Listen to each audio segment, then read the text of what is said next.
Relations between the U.S. and Israel have apparently taken a turn for the worse thanks to an anonymous source criticizing Israeli Prime Minister Benjamin Netanyahu. There's a number of amazing derogatory quotes about the Prime Minister. The first that's making all the headlines, though, is the thing about Bibi is he's a chicken shit. Damn. Those are fighting words, as we say. So he's a chicken shit, but they have a lot of other insults that this anonymous State Department official levied against the Prime Minister.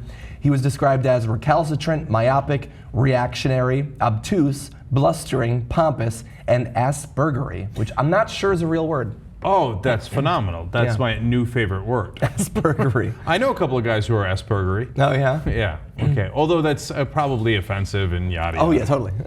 Okay.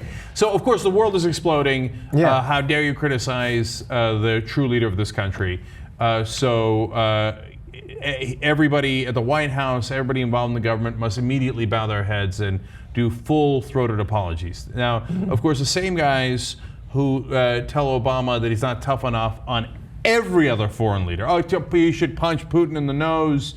He should go after not just our enemies, but also our allies. He's not tough enough on Hamid Karzai. He wasn't tough enough on Maliki. These are our top allies in Afghanistan and Iraq, right? But forget those guys. The French are always pushing us around. And the Germans, why don't we regulate on the Germans? These guys push us around, let alone what China does. We should punch every foreign leader in the face. Close your eyes, punch. Right. Except one. Except one. Yeah. The almighty Netanyahu. And how dare one anonymous official somewhere in the building say something bad about Netanyahu, which, by the way, is massively warranted. So here we'll tell you on this show what the rest of the media will not tell you. In fact, they'll do the exact opposite. They'll yell at Obama for saying something that is obvious. Of course Netanyahu doesn't want a peace deal. Now, there are two things that are wrong about the quotes. I'll get into that as well. But let's tell you more. No, well, maybe. So let's give you more details, and I'll tell you what's wrong. Here are some more of the quotes. By the way, these were given to Jeffrey Goldberg of The Atlantic. They're the ones who broke the story.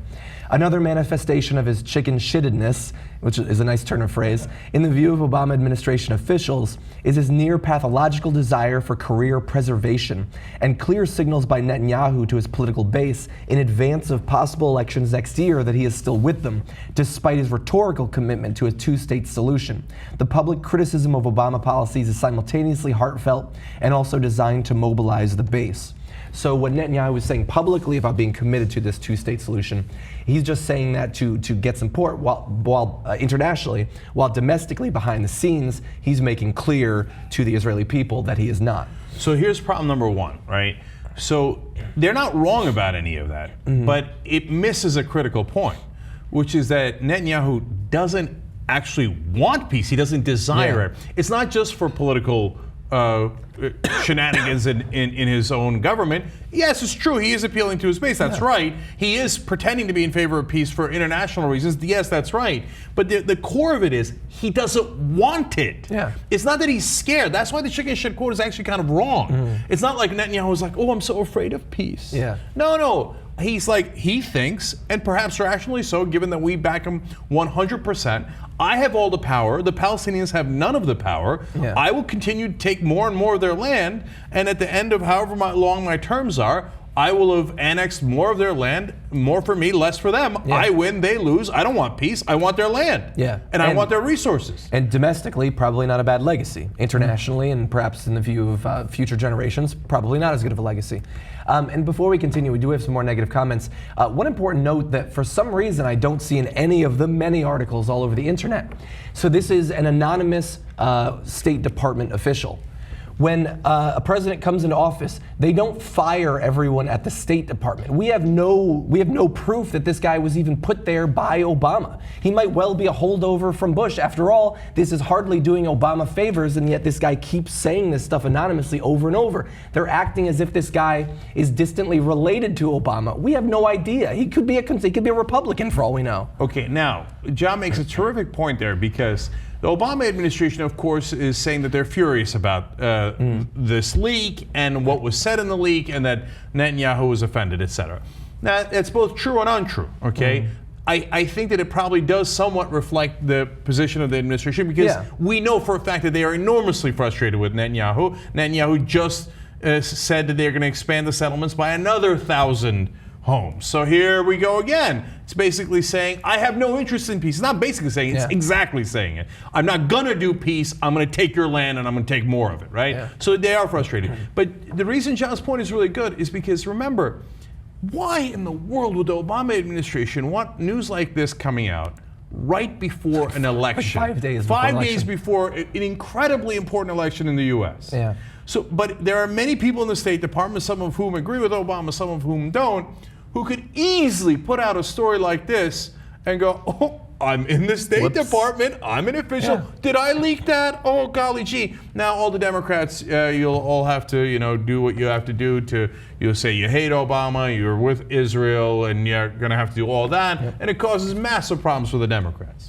Yeah, it is right now. Of course, Netanyahu is going to respond to this. We have video of him responding specifically to the chicken shit comment, actually, which is pretty funny. ממשלה, אני עומד על ביטחון ישראל. אכפת לי מחיי כל אזרח ואזרח וחיי כל חייל וחייל. צריך להבין, האינטרסים העליונים שלנו, ובראשם הביטחון ואחדות ירושלים, אינם עומדים בראש מעייניהם של אותם גורמים אנונימיים שתוקפים אותנו ואותי אישית.